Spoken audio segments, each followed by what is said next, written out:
أشهد أن لا إله إلا الله وحده لا شريك له وأشهد أن محمدا عبده ورسوله أما بعد فأعوذ بالله من الشيطان الرجيم بسم الله الرحمن الرحيم الحمد لله رب العالمين الرحمن الرحيم مالك يوم الدين إياك نعبد وإياك نستعين اهدنا الصراط المستقيم صراط الذين أنعمت عليهم غير المغضوب عليهم ولا الضالين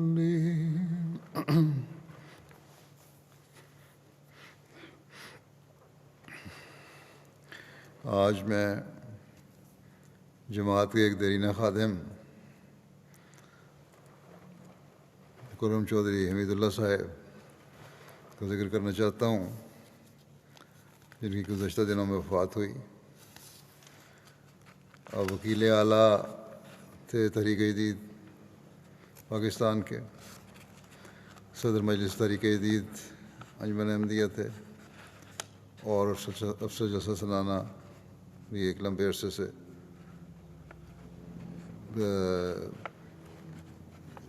افسر جلسہ سالانہ کی خدمت پر بھی ایک لمبے عرصے سے مامور تھے۔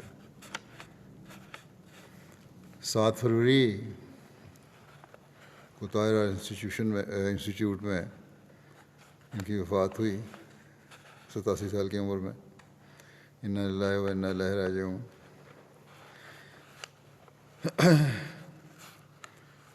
کرم چودھری صاحب کے والد کا نام بابو محمد بخش صاحب اور والدہ کا نام عائشہ بی بی صاحبہ تھا۔ بیرا کے نواحی علاقے کے رہنے والے تھے لوگ۔ چودھری صاحب 1934 میں قادیان میں پیدا ہوئے۔ ان کے والد نے ان کی پیدائش سے کوئی 5 سال پہلے احمدیت قبول کی تھی۔ وہ اپنی قبول احمدیت کا واقعہ یوں بیان کرتے ہیں، کہتے ہیں کہ میں خدا تعالیٰ کی قسم کھا کر ایک خواب تعبیر کر رہا ہوں، اور خواب یہ ہے کہ اس کے بارے میں جو تفصیل بیان کرتے ہیں، کہتے ہیں کہ بنگلہ بکھو والا سرگودے میں تھا۔ میں والے میں محکمہ نہر میں کام کرتے تھے تو بنگلے میں رہتے تھے۔ بنگلہ بنکھو والا میں ماہ اکتوبر 1929 بوقت قریباً 2 بجے رات کو یہ نظارہ دیکھا کہ رسول کریم صلی اللہ علیہ وسلم تشریف فرما ہے، یا دورے پھرتے رہتے تھے تو اس دوران میں وہاں رات انہوں نے وہاں بسر کی۔ بہرحال کہتے ہیں کہ میں نے خواب میں نظارہ دیکھا کہ رسول کریم صلی اللہ علیہ وسلم ایک مصلی پر تشریف فرما ہے اور رانوں پر دونوں ہاتھ رکھ کر بیٹھے ہوئے ہیں، جس طرح انگلیوں پر ذکر اللہ کر رہے ہیں۔ رخ مبارک مشرق کی طرف ہے۔ مجھے فرمایا کہ جس کرسی پر تم بیٹھے ہو اس کی چولیں ڈھیلی ہو چکی ہیں۔ کہتے ہیں اس پر میں فوراً اٹھا اور دیکھا تو ایک چول ڈھیلی ہے۔ میں نے شکریہ ادا کیا اور کہا کہ آپ نے غلام کی جان بچا لی ہے، آگے یا پیچھے گرتا تو سر پھوٹ جاتا۔ تھوڑی دیر بعد رسول کریم صلی اللہ علیہ وسلم کے ہاتھ مبارک میں ایک نئی دفتری کرسی ہے جس کے آرمز آگے بڑھے ہوئے ہیں۔ فرمایا اس کرسی پر بیٹھ جاؤ، یہ احمدیت کی کرسی ہے، یعنی با دلائل اور حقیقی اسلام۔ اس کے بعد بندہ بیدار ہو گیا۔ یہ ان کے والد کے اسلام احمدیت قبول کرنے کا واقعہ ہے۔ چودھری صاحب نے ابتدائی تعلیم قادیان میں حاصل کی۔ 8ویں جماعت کے طالب علم تھے جب 1946 میں حضرت مسلم موعود رضی اللہ عنہ نے وقف کی تحریک کی، جو تحریک کی ہوئی تھی اس پر لبیک کہتے ہوئے آپ کی والدہ آپ کو حضرت مسلم موعود رضی اللہ عنہ کی خدمت میں لے گئیں اور حضور سے فرمایا، حضور سے عرض کیا کہ یہ میرا بچہ ہے، میں اس کو خدمت دین کے لیے وقف کرتی ہوں۔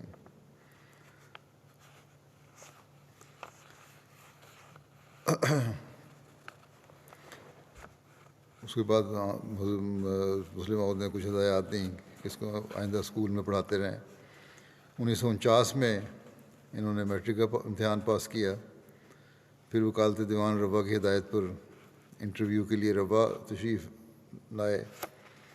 تحریری امتحان کے بعد خلیفۃ مسیح ثانی رضی اللہ عنہ نے خود ان کا انٹرویو لیا۔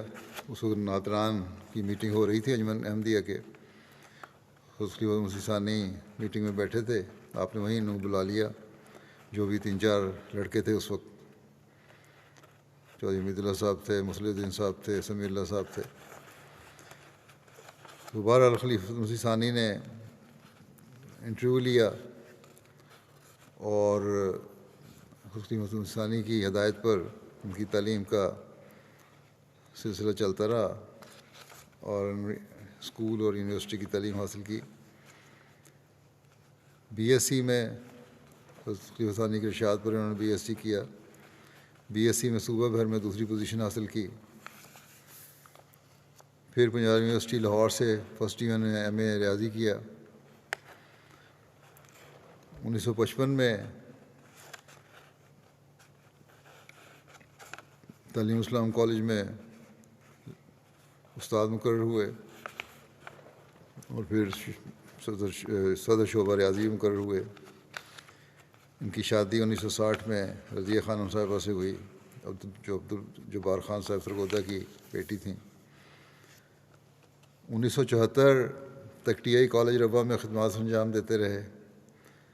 کالج کے قوم آئے جانے کے بعد حضرت خلیفۃ مسیح ثالث رحمۃ اللہ تعالیٰ کی ہدایت پر اپنے کالج سے استعفیٰ دے دیا، کیونکہ وقف زندگی تھے، اب نیشنلائز ہو گئے تھے کالج، اس لیے کوئی جواز نہیں تھا کہ حکومت کے ادارے میں پڑھے۔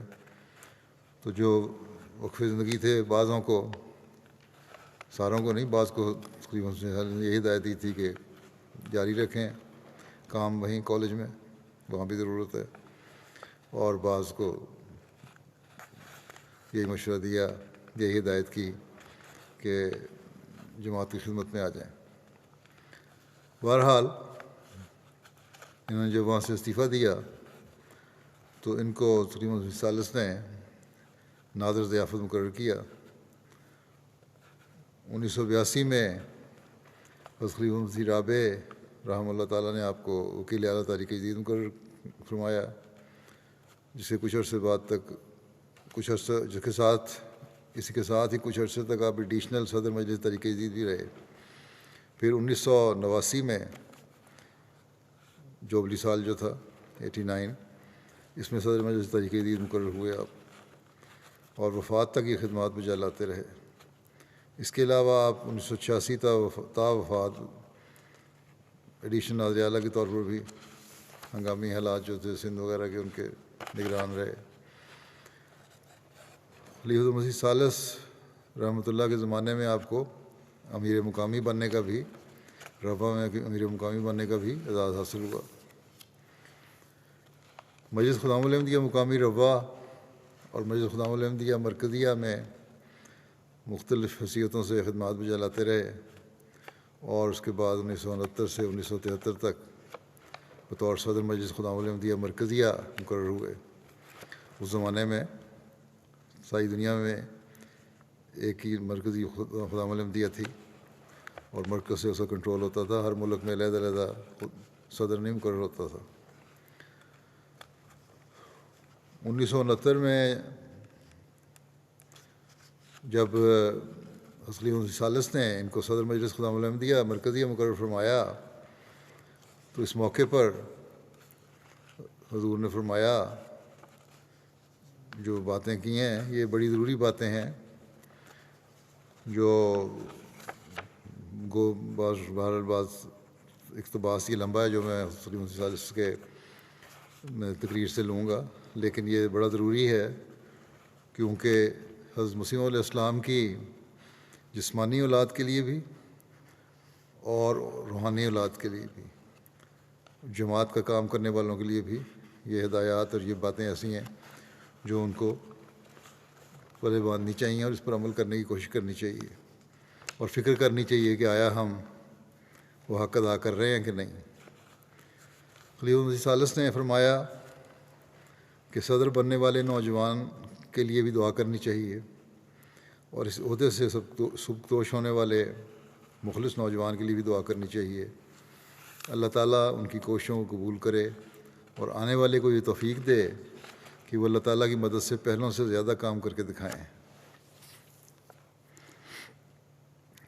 فرمایا کہ ہم کسی جگہ پر ٹھہر نہیں سکتے، ہمارا ہر فرض جس پر نئے سرے سے ذمہ داری عائد کی جاتی ہے ان کو پہلوں سے آگے نکلنے کی کوشش کرنی چاہیے، کیونکہ جماعت میں اللہ تعالیٰ کے فضل سے پھیلاؤ اور وسعت آ رہی ہے، جماعت کے کام بھی بڑھ رہے ہیں، اس کی ذمہ داریاں بھی بڑھ رہی ہیں۔ غرض میں بتا رہا تھا کہ جنہوں نے مجلس کی صدارت کا چارج لیا ہے وہ حضرت مسیح موعود علیہ السلام کے خونی رشتے کے لحاظ سے خاندان کے فرد نہیں ہیں، لیکن اس سے پہلے 24 سال سے پہلے غالباً مرزا طاہر احمد صاحب خلیفۃ المسیح رابع صدر تھے بہرحال، اور وہ ان کا خونی رشتہ تھا، تو آپ نے فرمایا کہ خونی رشتہ تو نہیں ہے، یہ خاندان کے فرد نہیں ہیں، لیکن روحانی رشتے کے لحاظ سے ہر شخص اپنی ہمت اور کوشش اور اپنی دعا اور عاجزی کے نتیجے میں اللہ تعالیٰ کی نتیجے میں روحانی اولاد بننے کے قابل ہے، حضرت مسیح علیہ السلام کی روحانی اولاد بننے کے قابل ہے، اور سچا اور حقیقی روحانی بیٹا اسے بننا چاہیے۔ اور بہت سے لوگ ہیں جو جسمانی اولاد سے بھی زیادہ آگے نکل جاتے ہیں، حالانکہ وہ محض روحانی اولاد ہوتے ہیں۔ جسمانی تعلق تو ایک دنیاوی تعلق ہے، مذہب یا روحانیت سے اس کا کوئی تعلق نہیں ہے۔ حضرت مسیح علیہ السلام کا اپنی اولاد سے اصل تعلق روحانی تعلق ہی ہے، اور یہ بات حضرت مسیح علیہ السلام کے جو جسمانی تعلق رکھنے والے ہیں، رشتہ تعلق رکھنے والے ہیں، خونی تعلق رکھنے والے ہیں، ان کو یاد رکھنی چاہیے کہ حضرت مسیح علیہ السلام کا اپنی اولاد سے اصل تعلق روحانی تعلق ہی ہے۔ اسی واسطے کہا گیا ہے کہ انبیاء کسی کے وارث ہوتے ہیں، نہ آگے ورثہ میں کسی کو کچھ دیتے ہیں، نہ ہی انبیاء کسی کے وارث ہوتے ہیں، نہ آگے ورثہ میں کچھ دیتے ہیں، کیونکہ ورثے کا تعلق جسمانی قرابت سے ہے، اس کی نفی کر دی گئی ہے۔ لیکن جہاں تک روحانی فیوز و برکات کا تعلق ہے، وہی حقیقت، وہی صداقت اور وہی حکمت ہے، وہی دراصل صحیح معنی ہے کسی شخص کی روحانی اولاد ہے جس نے اللہ تعالیٰ کے حکم کو اس کی منشا اور فرمان کے مطابق قائم کیا، اور ہر شخص اپنے اخلاص اور اثار کے مطابق اپنا اجر پاتا ہے۔ بس اصل میں یہی روحانی اولاد ایک روحانی وجود کی اولاد ہے، اس کی جسمانی اولاد کوئی نہیں ہوتی۔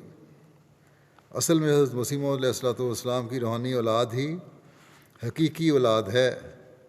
اسی واسطے آپ نے اپنی جسمانی اولاد کے متعلق فرمایا ہے کہ اللہ تعالیٰ نے میری دعا کو قبول کیا اور ان کو روحانی وجود بنا دیا۔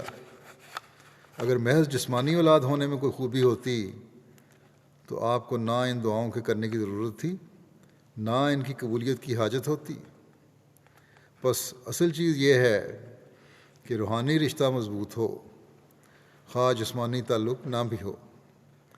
اس واسطے وہ لوگ بھی غلطی پر ہیں جو یہ سمجھتے ہیں کہ محض جسمانی اولاد ہونا کوئی بڑائی ہے۔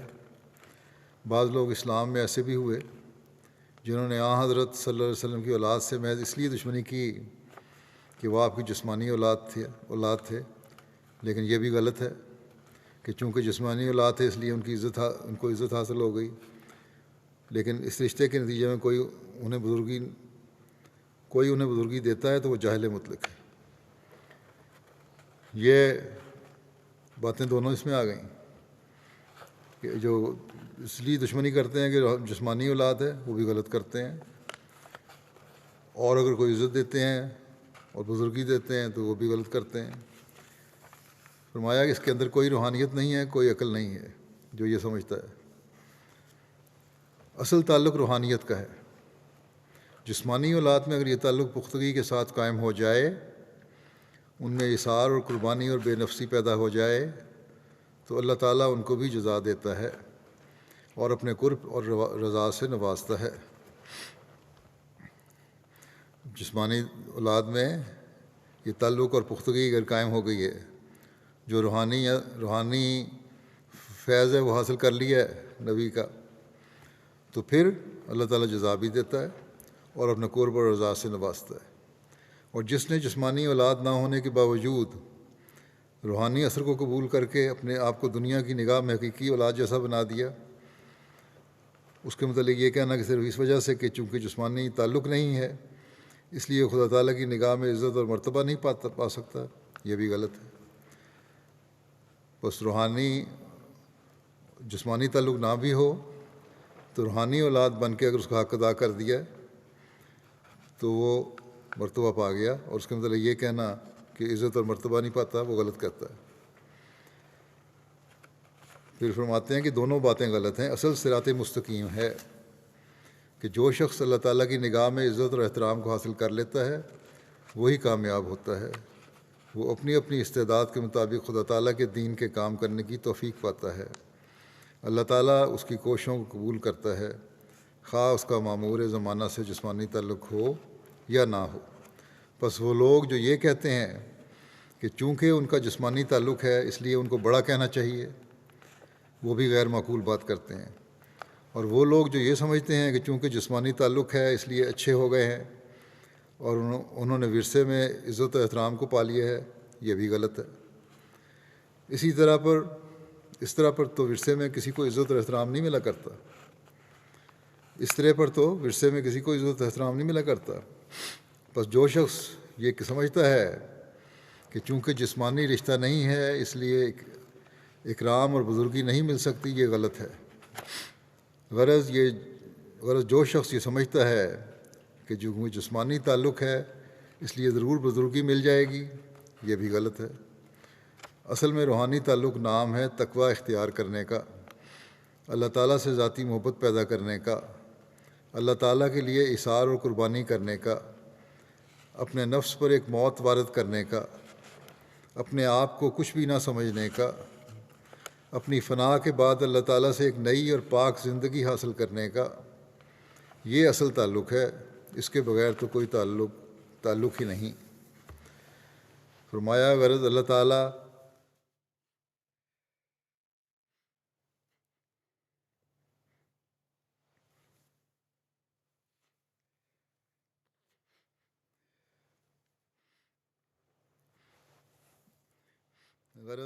تعالیٰ کے فضل سے پچھلے 3 سال میں خدام الانبیاء نے خاصی ترقی کی ہے، لیکن پہاڑوں کی بلند چوٹیوں کی طرح خدام الانبیاء کے لیے کوئی ایک چوٹی مقرر نہیں کہ جہاں جا کر وہ یہ سمجھیں کہ بس اب ہم آخری بلندی پر پہنچ گئے، ہمارا کام ختم ہو گیا۔ یہ تو ایسے پہاڑ کی چڑھائی ہے کہ جس کی چوٹی کوئی ہے ہی نہیں، کیونکہ یہ وہ پہاڑ ہے جس کے اوپر عرض رب کریم ہے، اور انسان اور اللہ تعالیٰ کے درمیان جو فاصلہ ہے وہ غیر محدود ہے۔ اور ہمیں یہ کوشش کرنی چاہیے، اور اسی میں ہماری زندگی اور حیات ہے کہ ہم کسی جگہ پر تھک کر بیٹھ نہ جائیں، یا کسی جگہ ٹھہر کر یہ نہ سمجھ لیں کہ ہم نے جو حاصل کرنا تھا کر لیا۔ نہیں، ہمارے لیے غیر محدود ترقیات اور رفتیں مقدر کی گئی ہیں، اور اگر ہم کوشش کریں اور واقعہ میں اللہ تعالیٰ ہمارے دل میں اخلاص اور ایثار اور محبت ذاتی اپنے لیے محسوس کرے تو وہ ہم پر فضل نازل کرتا چلا جائے گا، اور کرتا چلا جاتا ہے، جس کے نتیجے میں انسان خدا تعالیٰ سے اور زیادہ پیار حاصل کرتا ہے اور اپنے نفس سے وہ اور زیادہ دور اور بیگانہ ہو جاتا ہے۔ بس یہ الفاظ جو آپ نے نصیحت فرمائی چوئی صاحب کو، اور چوئی صاحب کی وجہ سے آج سے ہم میں بھی یہ الفاظ پہنچے، یہ بھی جب ہر وقت زندگی اور ہر کام کرنے والا اور ہر خاندان کا جو تعلق رکھنے والا ہر فرد ہے وہ بھی ان باتوں پہ غور کرے، تو چوئی صاحب کے لیے درجات کی بلندی کے لیے بھی دعا کرے کہ ان کی وجہ سے یہ سنہری الفاظ ہمیں سننے کو اور سمجھنے کو ملے۔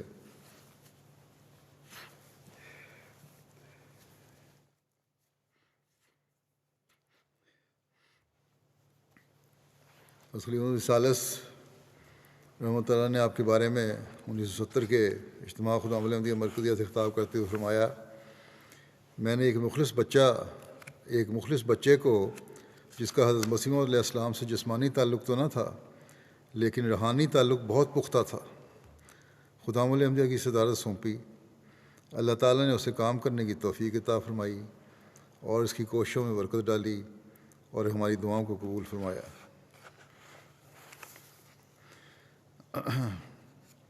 یا پھر ان کو خدا احمدیہ کی خدمت صدر سے فراغت ہوئی اپنے ٹرن پوری کر کے، تو اس وقت جو ان کے الوداعی تقریب میں جو سپاس نامہ پیش کیا گیا تھا اس میں یہ لکھا گیا، اور ان کے بارے میں جو بھی لکھا گیا اس میں کوئی مبالغہ نہیں یقیناً، کہ آج کی یہ خصوصی تقریب چوئی صاحب کے لیے مقرر کی گئی ہے۔ چودھری حمید اللہ صاحب کا 4 سالہ دور صدارت تاریخ خدا احمدیہ میں ایک زرعی باب کا اضافہ ہے، جس میں خدا احمدیہ عالمگیر نے اپنی کیفیت اور کمیت کے اعتبار سے حضور اید اللہ تعالیٰ بن نصر عزیز کی خصوصی رہنمائی میں، خلافت ثالثہ کے دور کی بات ہے، ہر شعبے میں نمایاں کام کیا۔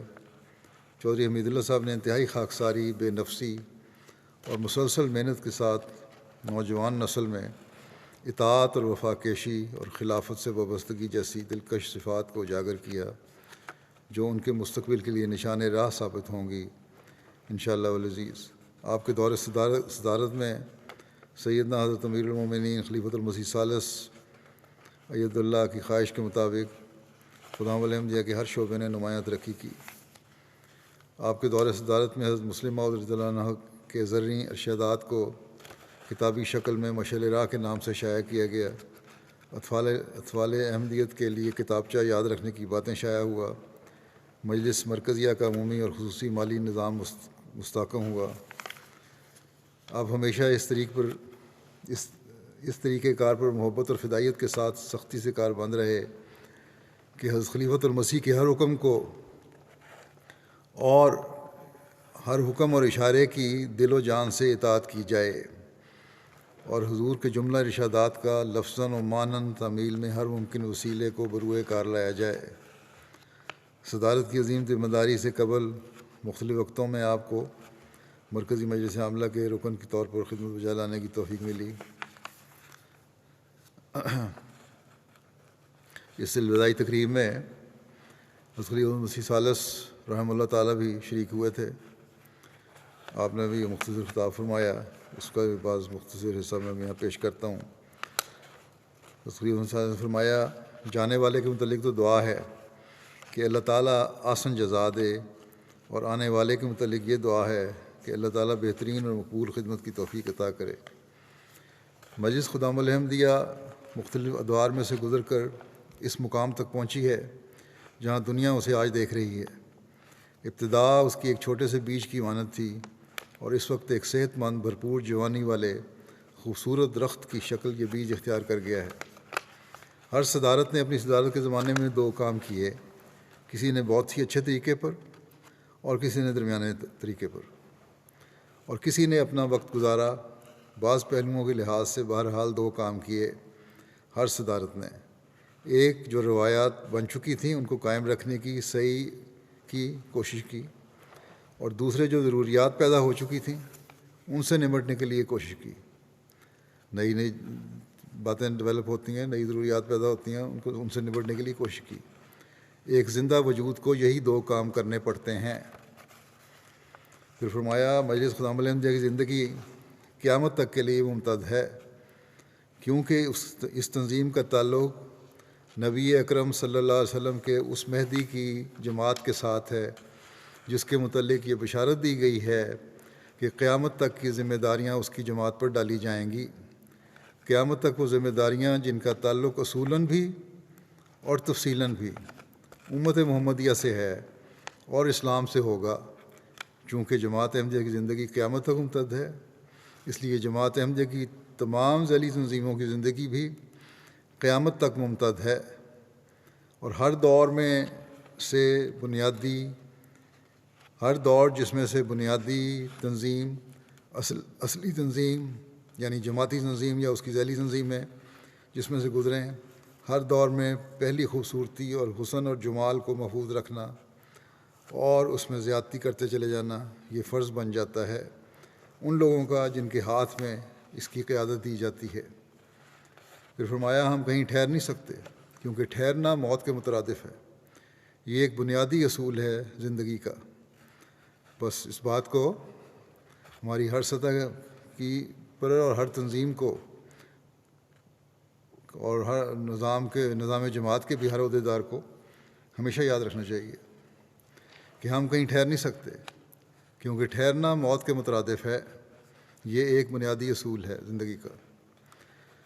فرمایا کہ ہر نئے آنے والے صدر پر پہلے سے زیادہ ذمہ داریاں عائد ہوتی ہیں، کیونکہ اس سے پہلے کے صدر نے 2 سال پہلے سے قبل کی حالت کو قائم رکھ کے آگے بڑھنا ہے۔ جو کام کر کے دے گیا ہے پہلا صدر، اس کو آگے بڑھانا ہے۔ کام میں وسعت پیدا ہوتی ہے۔ فرمایا کہ کام میں وسعت پیدا ہوتی ہے، نئی ہدایات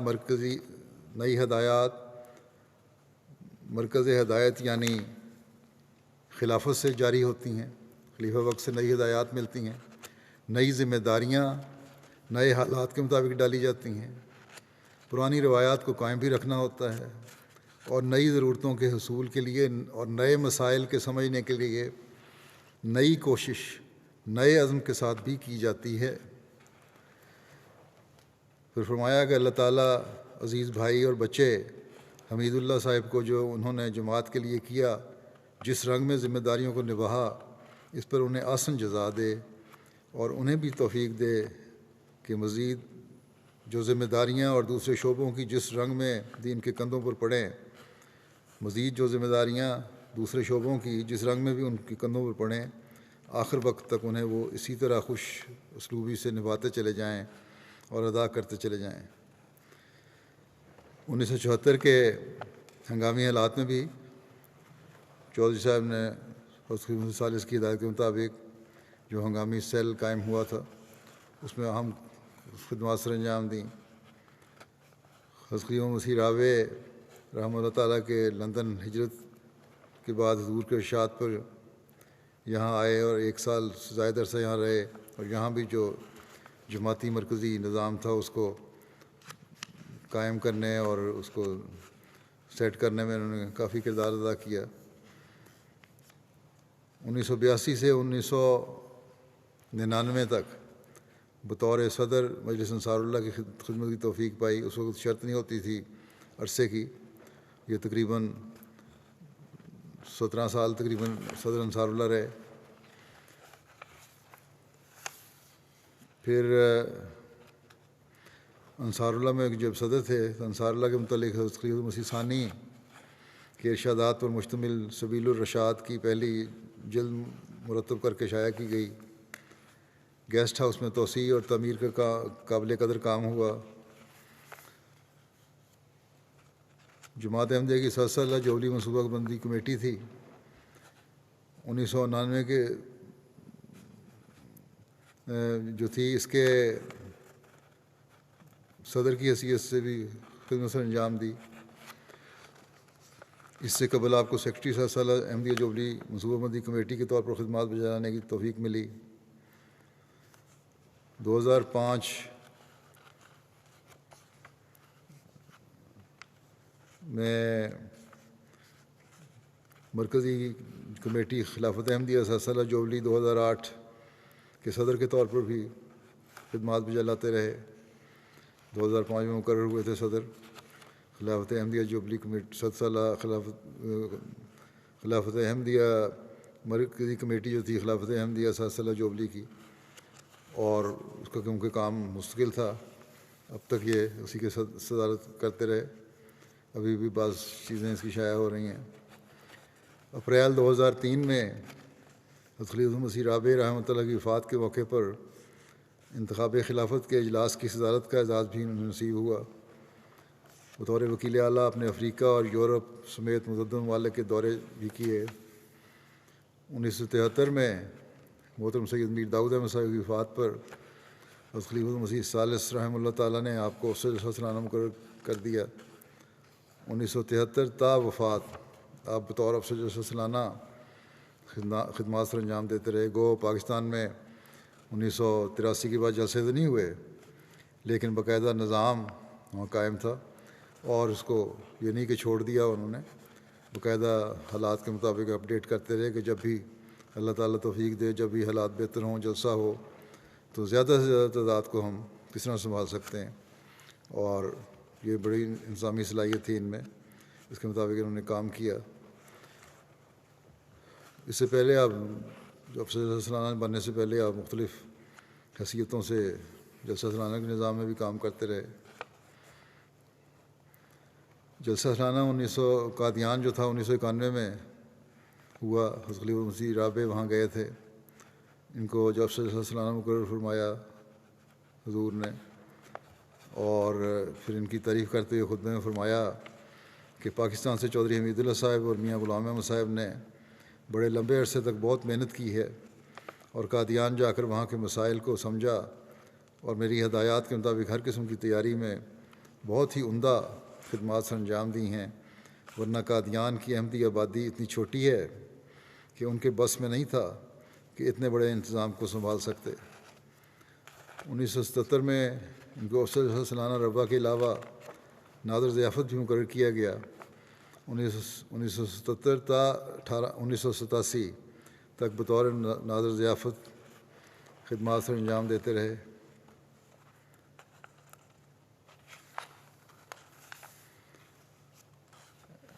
آپ کے پسماندگان میں آپ کی اہلیہ رضیہ خانم کے علاوہ ایک بیٹا اور 2 بیٹیاں شامل ہیں. بیٹا قادیان کینیڈا میں مقیم ہے، رشید اللہ صاحب، اور بیٹیاں، ایک بیٹی یہاں لندن میں ہے، اور ظہیر حیات صاحب کی اہلیہ ہیں، اور دوسری بیٹی رضوانہ حمید ہیں، یہ کمال یوسف صاحب کی بہو ہیں، نثار احمد صاحب کی اہلیہ، یہ سویڈن میں ہے. ان کی اہلیہ بیان کرتی ہیں کہ ہماری شادی 1960 میں ہوئی. شادی کے بعد میں نے دیکھا کہ آپ کو جو بھی الاؤنس ملتا تھا تو سب سے پہلے اس میں سے چندہ نکالتے، اور مجھے بھی ہمیشہ یہ تلقین کرتے کہ پہلے چندے دو، بعد میں باقی اخراجات پورے کرو، اور مجھے وصیت کی تلقین بھی کی. شادی کے وقت چودھری صاحب کی تنخواہ 80 روپے تھی. آج کل کوئی تصور بھی نہیں کر سکتا، سستا زمانہ بھی تھا، لیکن اس کے باوجود بھی 80 روپے بہت معمولی رقم تھی. ان کی تنخواہ 80 روپے تھی. اس پر میں بہت پریشان تھی کہ اس آمدن میں چندہ نکالنے کے بعد گزارا کیسے ہوگا، لیکن چندے کی برکت سے اللہ تعالیٰ کا فضل رہتا اور بڑے آرام سے دن گزرتے. اور میرا خیال ہے کالج میں کیونکہ لگے تھے، اس کالج کے لوگوں کی تنخواہ جو الاؤنس تھا وہ زیادہ ہوتا تھا، باقی جو کارکنان تھے ان کے تو اس سے بھی کم ہوتا تھا مربیان کا، یوقین زندگی کا. پھر لکھتی ہیں کہ آپ تہجد گزار تھے، 5 وقت کی نمازیں باجماعت مسجد یا دفتر میں ادا کرتے، بیماری کی صورت میں گھر میں ادا کرتے، نماز کا خاص اہتمام ہوتا تھا، آخری دم تک نمازیں پوری اور وقت پر پڑھتے. انہیں دیکھ کر مجھے بھی نماز تہجد کی عادت ہو گئی تھی، میں نے سب کچھ ان سے سیکھا. پھر کہتی ہیں کہ میرے ساتھ ان کا بہت زیادہ حسن سلوک تھا. گھر میں جو بھی چیز آتی وہ پہلے مجھے دیتے، اور پھر بچوں کو تقسیم کرتے. اکثر کام سے دیر سے گھر آتے، دفتر میں رہتے، بہت رات گئے تک کام کرتے تھے دفتروں میں، میں نے دیکھا ہے. تو کہتی ہیں کہ مجھے تنگ نہیں کرتے تھے، بیرونی دروازے کی چابیوں سے خود ہی کھول کے اندر آ جاتے، کتنا بھی لیٹ ہوں، کبھی گھنٹی نہیں بجائی، کبھی نہیں اٹھایا. اور کہتے ہیں اگر کھانا ہوتا تو چوئی صاحب کی ضرورت جتنا کھانا دیگچی میں، جتنی ان کی ضرورت ہوتی تھی، جتنا کھانا کھاتے تھے وہ میں دیگچی میں ڈال کے رکھ لیتی تھی، اور روٹیاں پاس رکھ دیتی تھی لپیٹ کے، اور میں سو جاتی تھی. اب باہر سے آتے تھے، خود ہی کھانا گرم کر کے کھا لیتے تھے. کبھی کوئی مطالبہ نہیں کیا، چاہے کھانے کا ہو یا پہننے کا. جو کھانے کے لیے ملتا خوشی سے کھا لیتے، اور جو کپڑا لاتی خوشی سے پہن لیتے. کبھی کوئی اعتراض نہیں کیا. اور یہ بڑا بنیادی اصول ہے گھروں میں امن اور سکون رکھنے کا. اگر اس پہ عمل کریں تو آدھے گھر کے 80% گھر جو ہیں ان کے گھروں کے جو مسائل ہیں کبھی پیدا ہی نہ ہوں. شہداء، عہدیداران، نامور شخصیات، کارکنان کے لواحقین اور دیگر جاننے والے ابواب کے جنازوں میں ضرور شامل ہوتے تھے، اور تدفین تک رہتے تھے ساتھ. کسی کے بارے میں دل میں غصہ نہیں رکھتے تھے. بہت ستاری والی طبیعت تھی. ایک شفیق خامن تھے، بچوں کے لیے شفیق باپ تھے، کسی رشتہ دار سے ناراض نہ ہوتے تھے، صلح میں پہل کرتے تھے، اور کہتے تھے کہ العزت للہ جمیعہ، سب عزتیں اللہ تعالیٰ کے لیے ہوتی ہیں. اپنے بہن بھائیوں اور دیگر رشتہ داروں کا بہت خیال رکھتے تھے. ہر جمعرات کو ربوہ میں مقیم اپنی بہن کے گھر جاتے. چودھری صاحب نے والدین کا بھی بہت خیال رکھا. کہتی ہیں میرا آپریشن ہوا، ہسپتال میں 10 دن میں رہی. سونے کی وہاں جگہ کوئی نہیں تھی، تو فرش پر ہی لیٹ جاتے تھے میرے کمرے میں. کبھی شکوہ نہیں کیا کہ میں نیچے نہیں سو سکتا. اور پھر بڑے شفیق خاوند تھے. کہتی ہیں جب میں بیمار ہو کر طاہر ہاٹ میں داخل ہوتی تو وہاں بھی میرے ساتھ رہتے اور ہر لحاظ سے خیال رکھتے. پھر ان کی بیٹی یہ کہتی ہیں کہ کبھی ہماری امی سے اونچی آواز میں بات نہیں کی. ابو صرف ہماری ابو نہیں تھے بلکہ ہمارے دوست بھی تھے، ہم ان سے ہر بات شیئر کر سکتے تھے. پھر کہتی ہیں کہ عام طور پر چھوٹے ہوتے میرے کمرے میں ہی نماز تہجد پڑھتے تھے. اس دوران مجھے ان کی یہ دعا اب تک یاد ہے جو وہ بار بار پڑھتے تھے کہ اے قادر و توانا، آفات سے بچانا. بچپن میں سونے سے پہلے ہمیں کہانیاں سناتے. جب سویڈن آتے تو میرے بچے چھوٹے تھے، ان کو بھی کہانیاں سناتے، اور ہمارے ابو ہمارے لیے دعاؤں کا خزانہ تھے. پھر ان کی ایک بیٹی کہتی ہیں کہ ان کی یہ ساری عمر یہ روٹین تھی کہ صبح ناشتے کے بعد دفتر جاتے اور دوپہر دیر سے گھر آتے، عصر کے بعد دوبارہ دفتر، اور عشاء کے بعد دیر سے گھر آتے. بچپن میں جب ہمیں کبھی مدد کی ضرورت ہوتی تو ان کے پاس صرف فجر کے بعد 1 گھنٹہ ہوا کرتا تھا بچوں کو پڑھانے کا. ایک دفعہ جلسہ سالانہ کے معائنہ کی تقریب کے دوران حضرت خلیفہ مسیح ثالث نے ان کے بارے میں فرمایا. بیٹھے ہوئے تھے جو بعد میں کارکنان کے ساتھ کھانا کھایا کرتے تھے خلیفہ مسیح ثالث. تو خلیفہ ثالث نے ان کو کہا کہ آپ میرے ہی پیالے میں میرے ساتھ کھانا کھا لیں. مٹی کے پیالوں میں سالن دیا کرتے تھے. تو جو پیالہ خلیفہ مسیح ثالث کے سامنے رکھا، انہوں نے جوائس کو کہا میرے ساتھ اسی پیالے میں کھائیں. آپ حقیقی معنوں میں وقف زندگی کا حق ادا کرنے والے تھے. کھانے پینے اور سونے کے علاوہ آپ نے صرف جماعتی کام کیا، کوئی وقت ضائع نہیں کیا. پھر یہ بیٹی کہتی ہیں کہ جب میں چھوٹی تھی تو ایک بات انہوں نے مجھے سکھائی کہ اوپر والا ہاتھ نیچے والے ہاتھ سے بہتر ہے. میں پہلے ہتھیلی کھول کر یعنی ہاتھ پھیلا کر کسی سے کچھ لیتی تھی تو کہتے تھے ایسے نہیں لینا، اشارے سے سمجھاتے تھے کہ اوپر سے پکڑنا ہے، ایسے انداز میں لینا چاہیے، خواہ پیسے ہوں یا کچھ اور ہو. یہ بھی تربیت کا ایک اچھا طریقہ ہے. دنیاوی چیزوں سے ان کو بالکل محبت نہیں تھی. کہتی ہیں میں نے کبھی کسی اور شخص میں یہ خوبی نہیں دیکھی. کوئی جتنا بھی بڑا تحفہ ان کو دے دیتا، ان کی آنکھوں میں کوئی چمک نہ ہوتی تھی. ان کی آنکھوں کی چمک اور دلچسپی صرف جماعتی کاموں میں ہوتی تھی. فون بیڈ کے پاس رکھا ہوتا تھا، 24 گھنٹے وہ ہر ایک کو فون پر اویلیبل ہوتے تھے.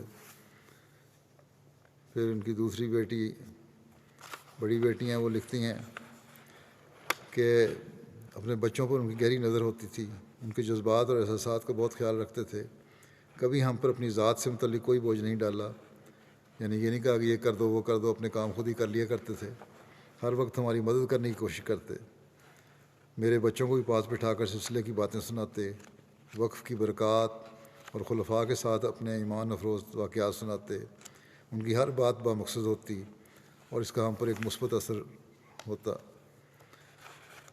ان کے بیٹے نے بھی یہی لکھا ہے کہ آپ ہمیشہ دو باتوں پر زور دیتے تھے کہ نمازیں اور خلیفہ وقت کا خطبہ کسی صورت میں مس نہیں کرنا چاہیے، اور خلیفہ وقت نے جو بھی ارشاد فرمائے ہیں ان پر بھرپور عمل کرنا چاہیے۔ پھر کہتے ہیں کہ مجھے یہ کہا کرتے تھے کینیڈین پہ یہ اثر ڈالو، تولیگ کا ذریعہ اگر پیدا کرنا ہے کہ ان کو یہ احساس ہو کہ یہ شخص ہماری عزت بھی کرتا ہے اور ہم سے محبت بھی کرتا ہے۔ جمیل الرحمٰن رفیق صاحب لکھتے ہیں، وکیل التصنیف ہیں طریق جدید کے، کہ چوئی صاحب سے ایک دیرینہ تعلق تھا۔ چوئی صاحب کے والد صاحب محمد بخش صاحب بڑے دیندار آدمی تھے، نیک خصلت تھے، یہی صفات چوئی صاحب میں منتقل ہوئیں اور پروان چڑھیں۔ ان کے والد محمد بخش صاحب چودھری فضل احمد صاحب کو دعوت اللہ کیا کرتے تھے، یہ 60-70 سال پہلے کی بات ہے، اور چودھری فضل احمد صاحب نے احمدیت قبول کر لی ان کے والد کی وجہ سے، اور پھر یہ تعلق جو بنا مزید جمیل الرحمٰن صاحب کا، وہ کہتے ہیں اس وجہ سے کہ چودھری فضل احمد صاحب پھر خاکسار کے خسر بنے، اور اس تعلق کو پھر انہوں نے خوب نبھایا۔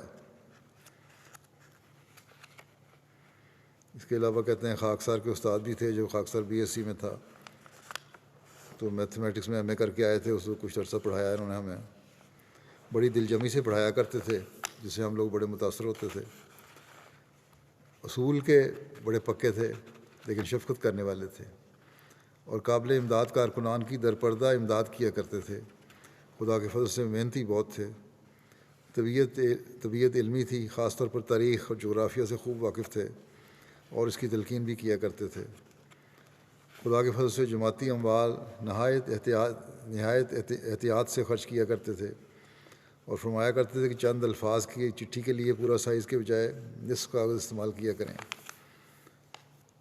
ہر معاملے کی تہہ تک پہنچتے، کوئی معاملہ درپیش ہوتا تو اس کی جزیات تک کا جائزہ لیتے اور پھر کوئی فیصلہ کرتے، یہ خوبی خدا کے فضل سے ان میں بہت نمایاں تھی۔ وکیل الدیوان ہیں لیک ناصر کہتے ہیں کہ چوئی صاحب نے مجھے بیان کیا کہ خلیفۃ المسیح ثالث رحمۃ اللہ تعالیٰ جب صدر خدام الاحمدیہ تھے تو چوئی صاحب کی بطور معاون اجتماع پر ڈیوٹی تھی، خلیفۃ المسیح ثالث رحمۃ اللہ تعالیٰ نے آپ کو کہا ذرا لنگر خانے کی صورتحال دیکھ کر آئیں، لنگر اجتماع پہ بھی چلا کرتا تھا، دیکھ کے وہ کھانا کس طرح پک رہا ہے۔ چوئی صاحب کہتے ہیں کہ میں چلنے لگا تو حضرت صاحب نے واپس بلا لیا کہ لنگر کے جو انچارج ہیں وہ تو بہت سخت طبیعت کے ہیں، وہ تو اندر نہیں گھسنے دیں گے تمہیں، تم بغیر کسی اتھارٹی کے جا رہے ہو اور بڑی عمر کے بھی ہیں۔ تو حضرت صاحب نے اپنا صدر خدام الاحمدیہ کا بیج اتار کر، کہتے ہیں میں ان کا معاون تھا، صدر خدام الاحمدیہ کا بیج اتار کے مجھے لگا دیا کہ اب یہ اتھارٹی ہے تمہارے پاس کہ صدر خدام الاحمدیہ نے بھیجا ہے اور یہ اپنا بیج لگا کر بھیجا ہے، اور پھر جاؤ اور جا کے رپورٹ لے کے آؤ۔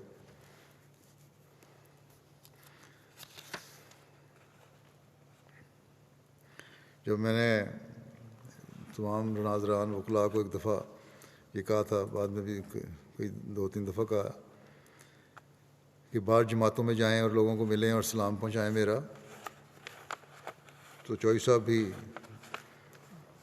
گئے 2 دفعہ، کہتے ہیں لکھنے والے کہ 2 دفعہ میں ان کے ساتھ دورے پہ گیا، سرگودے میں ان کا ضلع سرگودہ ان کے سپرد تھا، اور کوئی گھر نہیں انہوں نے چھوڑا، ہر تک پہنچے، اور جو شخص گھر میں نہیں ملتا تھا کہ پتہ لگتا تھا کہ ڈیرے پر کہاں ہے یا کہیں کام پر گیا ہوا تھا، تو آپ وہیں چلے جاتے اور ملاقات کرتے۔ بعض جگہ ایسی جگہیں بھی تھیں جہاں گاڑی نہیں جا سکتی تھی، تو بے شمار دفعہ کئی کلومیٹر پیدل چل کر ان لوگوں تک پہنچے اسلام پہنچانے کے لیے۔ پھر یہ بھی خاص عادت تھی ان کی کہ اطاعت اور تعمیل پوری کرنی ہے۔ جو پیغام میں نے دیا ہوا تھا وہ کئی دفعہ پڑھتے تھے، اور یہ بھی کہتے ہیں مجھے ہدایت تھی کہ آگے جب پیغام میں دینے لگوں لوگوں کو تو کہیں میں غلطی میں الفاظ آگے پیچھے کر دوں تو مجھے ٹوک دیا کرو اور بتا دیا کرو کہ یہ الفاظ اس طرح ہیں۔ اس حد تک پرٹیکولر تھے وہ۔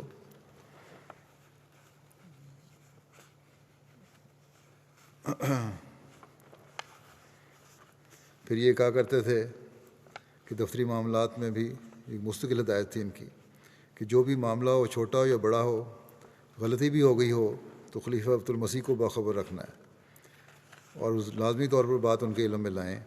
اس سے دعا بھی ہو جاتی ہے اور اصلاح بھی ہو جاتی ہے۔ سادگی انتہا کی تھی۔ دورے کے دوران بھی جماعت کو ہدایت تھی کہ کوئی پروٹوکول نہ ہو، جب بھی کھانا کا وقت ہوا جہاں موقع ملا کھا لیا، بعض دفعہ گاڑی میں بیٹھ کے کھانا کھا لیا، کہیں بعض دفعہ فصل میں کنارے پہ بیٹھ کے کھانا کھا لیا گاؤں میں پھرتے ہوئے۔ پھر بعض دفعہ اس دورے کے دوران بعض جگہ جماعتیں کہتی ہیں کہ کوئی خطاب کر دیں ہمارے سے، تو انکار کر دیا کرتے، صرف جس بات کا مجھے حکم ملا ہے میں وہی کروں گا فی الحال۔ حضرت مسلم موعود کا یہ ارشاد تھا قادیان والوں کو بھی، ربا والوں کو بھی، کہ اپنے محلے کی مسجدوں میں نماز ادا کیا کریں، آخر وقت تک اس پر بھی کاربند رہنے کی کوشش کرتے رہے، کم از کم کوئی نہ کوئی نماز ضرور ادا کرتے تھے اگر مسجد مبارک میں، مرکزی مسجد میں آتے بھی تھے تو۔ رات کو بھی دفتر آتے تھے۔ کئی دفعہ ایسا بھی ہوا کہ آپ شام کو دفتر آئے اور دفتر میں کوئی کام نہیں ہوتا تھا، آپ خود آ کر دفتر میں کوئی نہیں ہوتا تھا کھولنے والا، تو آپ خود آ کر دفتر کھولتے اور کام کرتے رہتے۔ یہ عادت آپ کو کالج کے دور سے ہی تھی۔ ایک دلچسپ واقعہ کالج کے دور کا لکھتے ہیں کہ ایک دفعہ آپ تعلیم اسلام کالج کے سٹاف روم میں شام کے وقت بیٹھے کام کر رہے تھے، تو مددگار آیا اور ڈبہ دیا جس میں کھانے کی چیز تھی، کھولا تو اس میں بریانی تھی یا پلاؤ تھا۔ انہوں نے کہا یہ پرنسپل صاحب نے بھجوایا ہے۔ پرنسپل تھے اس وقت مسیح حضرت مرزا ناصر احمد صاحب۔ انہیں معلوم نہیں تھا کہ آپ وہاں بیٹھے ہوئے ہیں۔ خلیفہ رابع نے بعد میں ان کو فرمایا کہ مجھے پتہ تھا کہ آپ اس وقت بیٹھے ہوں گے، اس لیے مددگار کو کہا کہ جاؤ وہاں جو کوئی بھی بیٹھا ہو اس کو دے آؤ۔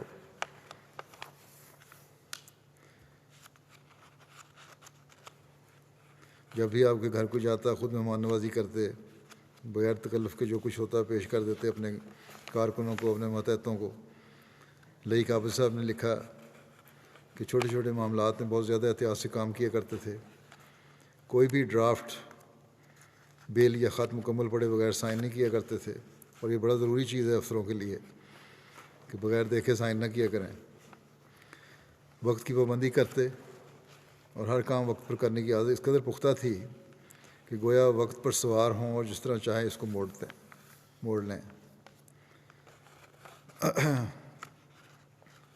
اس قدر وقت کی پابندی کے باوجود ادب کے تقاضوں کا بہت لحاظ کرنے والے تھے۔ مسجد میں نماز کے لیے جاتے تو ذکر الہی میں مشغول ہو جاتے اور گھڑی کی طرف نہیں دیکھتے تھے کہ جیسا کہ عموماً لوگوں کا طریق ہوتا ہے کہ نماز کا وقت ہو گیا تو نماز شروع کیوں نہیں ہوئی، دیکھنے لگ جاتے ہیں گھڑیاں۔ جب بھی امام آیا اس کو نماز پڑھ لی۔ مبلغین کو، جو آنے والے مبلغین تھے باہر سے، نصائح کرتے، عموماً یہ نصائح کیا کرتے تھے کہ حضرت مسیح موعود علیہ السلام کی کتب پڑھیں اور حضرت مسیح موعود کی کتب میں بیان ہونے والی تعلیمات پر عمل کریں۔ اسی طرح ہم ساری دنیا میں احمدیت کی ایک جیسی شکل بنا سکتے ہیں۔ سمی اللہ سیال صاحب کہتے ہیں ہم نے اکٹھے میٹرک کیا، تعلیم مکمل کرنے کے بعد خلیفہ ثانی خدمت میں پیش ہوئے، وقف کی درخواست کی اور حضور نے رائے شفقت قبول فرمایا۔ آخر وقت تک تقریباً 71 سال تک مختلف حیثیتوں سے خاکسار ان کے ساتھ رہا۔ اپنے اوصاف کے لحاظ سے وہ ایک عظیم انسان تھے، ایک ہمدرد، باہمت، ہمہ وقت دین کی خدمت کرنے والے اور خلافت سے بے پناہ عشق رکھنے والے وجود تھے۔ یہ بھی ان کی خصوصیت تھی کہ نئے آنے والے واقفین کی نہایت عمدگی سے تربیت کیا کرتے تھے، اور یہ بہت بڑی خوبی تھی۔ اس لیے میں نے بھی بعض واقفین کو ان کے سپرد کیا کہ ان کی تربیت کریں، اور انہوں نے بڑا اچھی طرح ان کی تربیت کی۔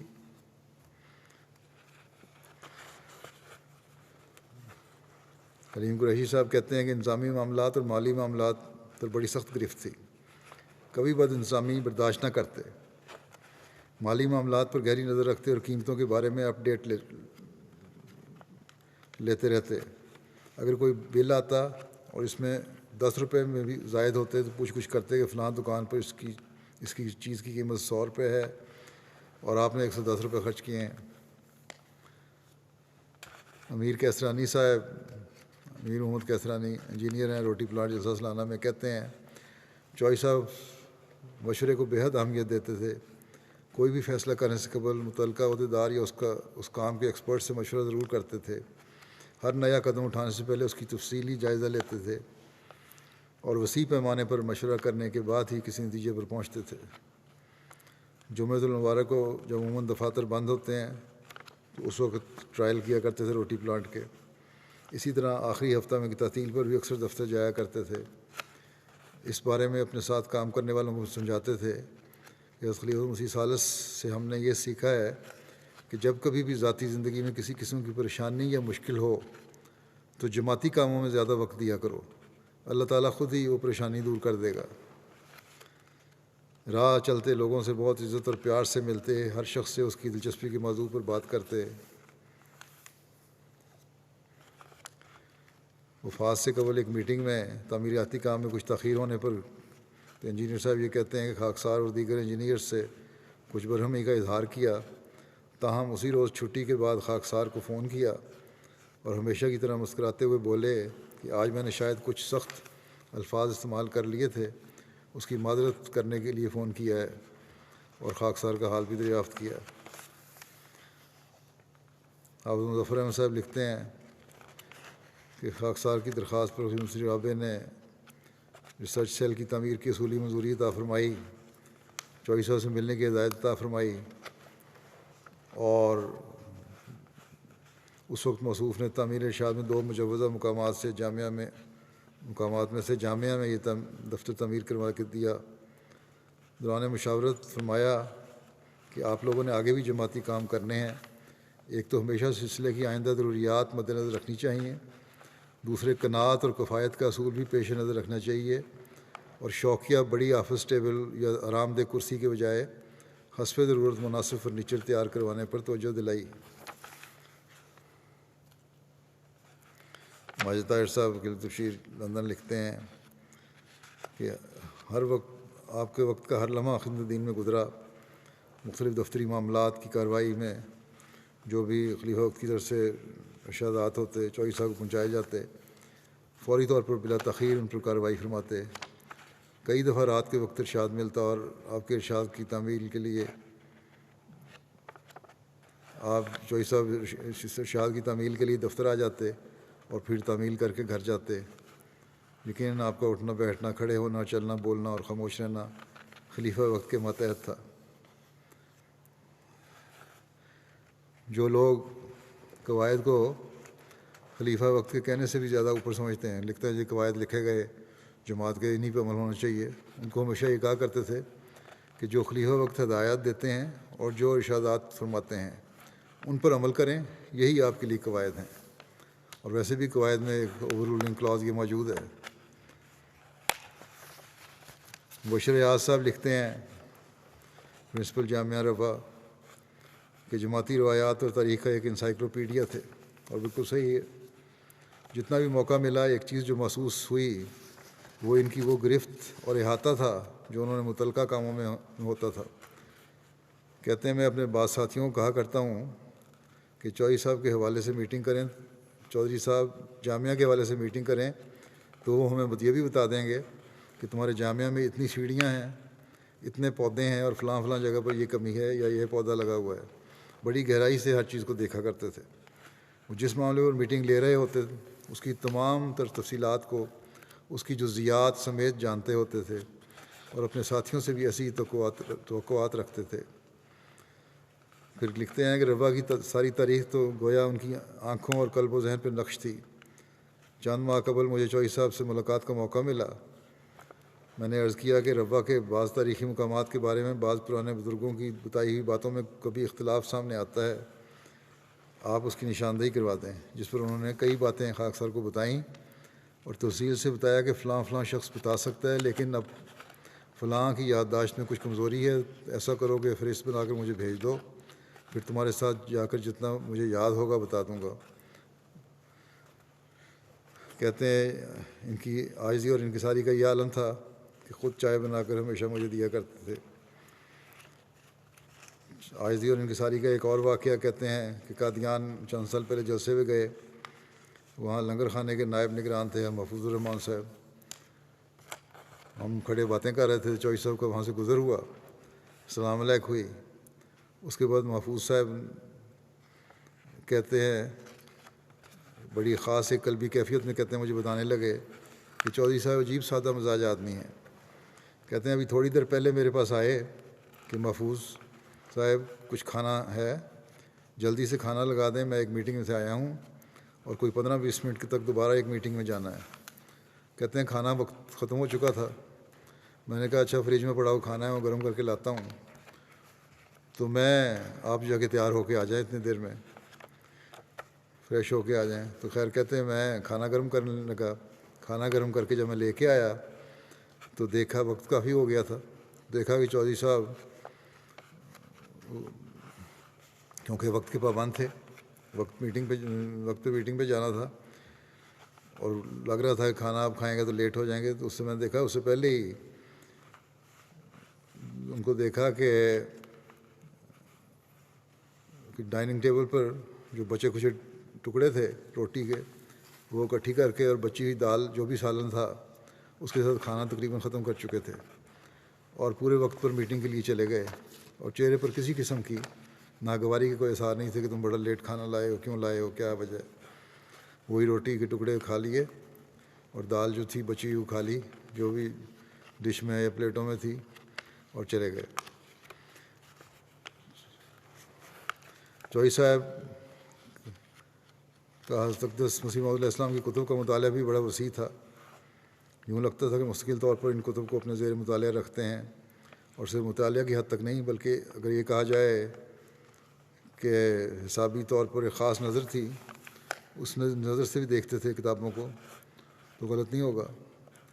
ایک ایک بات کا تجزیہ کیا ہوتا تھا اور جو سوال اس پر ہوتے تھے ان کو حل کیا ہوتا تھا یا حل کرنے کی کوشش کی ہوتی تھی، اور یہ نصیحت دوسروں کو بھی کرتے تھے کہ جب بھی کتاب پڑھو تو ایک ایک فقرے پر نظر رکھو اور جہاں کوئی سوال پیدا ہو اس کو حل کرنے کی کوشش کرو۔ مبارک صدیقی صاحب کہتے ہیں کہ ایک مرتبہ جب لندن تشریف لائے تو میں نے ان کو اجازت دی کہ ٹی آئی کالج اور اسٹوڈنٹ والوں کے ساتھ میٹنگ کر لیں، ایک نشست رکھ لیں۔ کہتے ہیں میں نے جا کے چوئی صاحب کو عرض کیا کہ یوں خلیفۃ المسیح نے کہا ہے، اور خیر آئے۔ میں نے وہاں ان سے کہا کہ اللہ تعالیٰ نے آپ کو خدمات کی توفیق دی ہے، بڑا لمبا عرصہ بڑے اعزازات سے نوازا ہے، ہمیں اس کامیابی کا راز بتائیں، کوئی نصیحت فرمائیں۔ اس پر انہوں نے کہا کہ ایک ہی راز ہے اور وہ یہ ہے کہ اپنے علم اور اپنی عقل کو کچھ نہ سمجھیں اور آنکھیں بند کر کے خلیفہ وقت کی اطاعت کریں، ایسی اطاعت ہو کہ آپ کا دل گواہی دے کہ میں نے اطاعت کا حق ادا کرنے کی بھرپور کوشش کی ہے۔ اسی طرح مرزا جواد صاحب لکھتے ہیں کہ خلیفۃ المسیح ثالث کی ایک روایت سناتے تھے کہ مجھے ایک دفعہ بتایا خلیفۃ المسیح ثالث نے چوئی صاحب کو بتایا کہ پارٹیشن سے قبل جلسے کے موقع پر جو باقاعدہ ایک ہفتے کی ڈیوٹیز لگتی تھیں، اس پورے عرصے میں تمام ڈیوٹی دینے والوں کو صرف ایک بار بطور ریفریشمنٹ ملتی تھی، ایک چائے کی پیالی۔ چنانچہ ایک خادم کارکن خوشی خوشی چائے لے کر اپنے رہائش گاہ پہ آیا، باقی تو کھانا جو لنگر میں پکتا تھا وہی ہوتا تھا نا، چائے صرف ایک دفعہ کارکن کو مل رہی ہے۔ تو ایک کارکن چائے لے کر آیا اپنے جہاں تھا رہائش گاہ میں، تو ساتھ بستر پہ موجود مہمان سمجھا کہ شاید میرے لیے چائے لے کے آیا ہے۔ کارکن جو اندر داخل ہوا کمرے میں، وہاں مہمان لیٹا ہوا تھا، وہ سمجھا کہ شاید میرے لیے چائے لے کے آیا ہے۔ مہمان نے خاتون سے سوال کے رنگ میں پوچھ لیا کہ کیا میرے لیے چائے لائے ہو؟ تو خاتون نے کوئی احساس دلائے اسے، وہ چائے مہمان کو دے دی۔ اور چوائس صاحب کہتے تھے کہ حضرت خلیفہ ثالث یہ واقعہ بیان کر کے ڈیوٹی دینے والوں کے اثار کا ذکر فرماتے تھے کہ کیسے ڈیوٹی والے ہر حالت میں قربانی کر کے مہمانوں کا خیال رکھتے تھے۔ چوائس صاحب کہتے ہیں کہ دیکھو، ایک وہ دور تھا کہ ہفتے بھر کی ڈیوٹی میں یہ ایک ریفریشمنٹ ہوتی تھی کہ چائے کا کپ ملے گا، اور وہ بھی ڈیوٹی کے دوران قربان کرنا پڑتا تھا۔ اور ایک آج کا دور ہے کہ خدا تعالیٰ نے جماعت کو مالی لحاظ سے اس قدر نوازا ہے کہ ہر چھوٹی میٹنگ میں بھی چائے پیش ہونا ایک عام سی بات ہو گئی ہے۔ چنانچہ خدا کے ان فضلوں کا ادراک ہونا چاہیے اور ہمیشہ جماعتی اموال کو احتیاط کے ساتھ فضول خرچی سے بچتے ہوئے خرچ کرنا چاہیے۔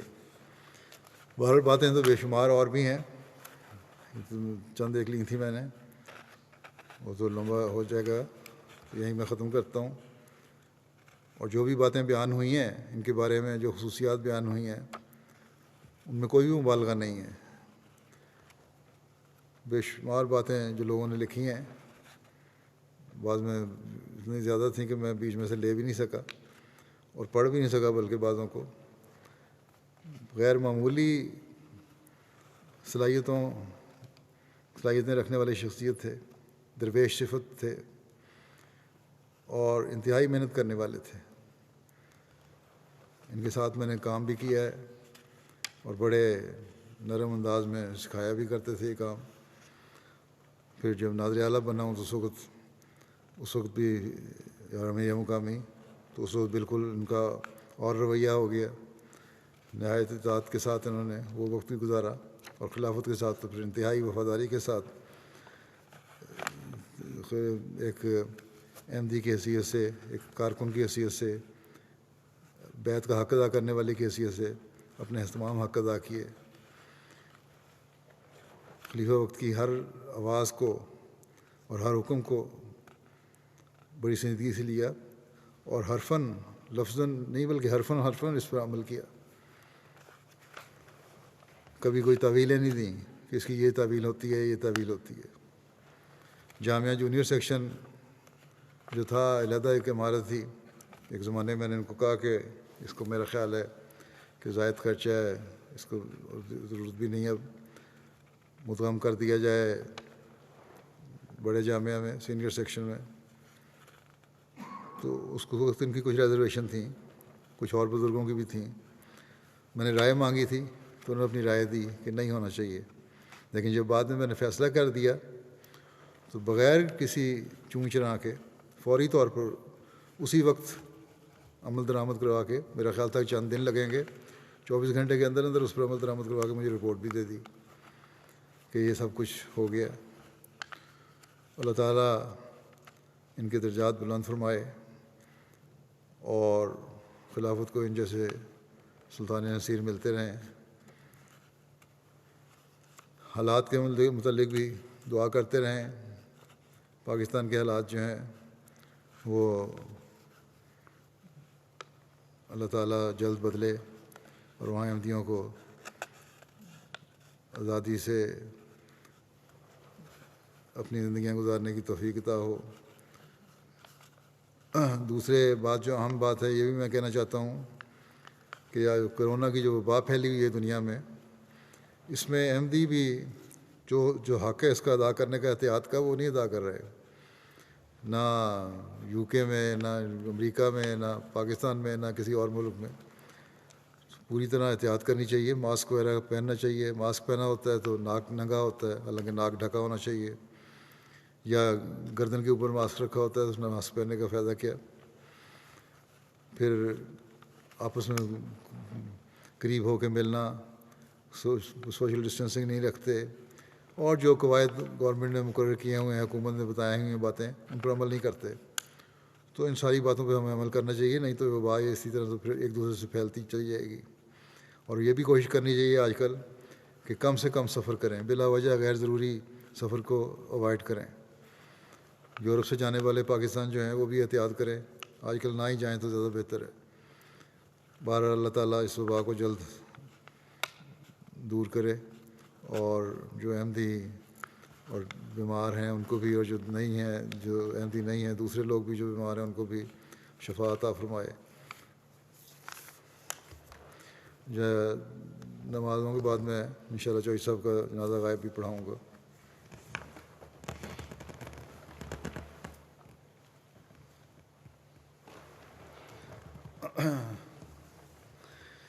الحمد لله